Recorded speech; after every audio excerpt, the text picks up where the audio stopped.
पुरतच बोला.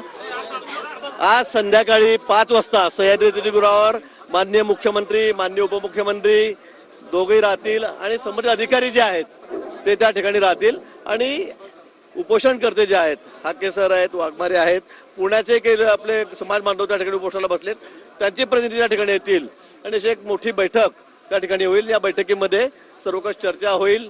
निश्चित आपल्या ज्या मागण्या आहेत उपोषणकर्त्यांच्या त्यावर साधक बाधक चर्चा होऊन त्यातून निश्चित मार्ग निघेल.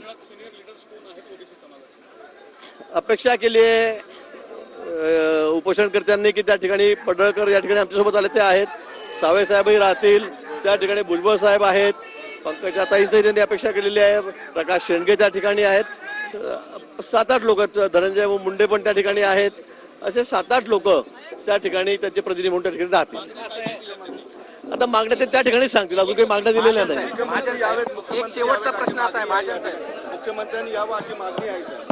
अशी कुठलीही मागणी नाही. लोकांनी आता गोंधळ केला नाही, लोकांनी गोंधळ करू द्या, पण तशी कुठेही मागणी नाहीये. आधी चर्चा होईल, चर्चांती काय निर्णय होईल मग त्यावर आपण ठरवू उपोषण कसं सोडायचं म्हणून. या कोडं कसं सोडवणार? कारण एक म्हणताय की ओबीसी मधून देऊ नका आणि एक म्हणताय ओबीसीतून द्या. त्यासाठीच ती चर्चा आहे. सर्व संबंधित अधिकाऱ्यांना घेऊन, या घटनेतल्या तज्ञ जे आहेत त्यांना घेऊन यातून आपण निश्चित मार्ग काढू. जरांगे पाटील असं म्हणतायत की मी 9 मंत्री पाडणार या सरकारचे.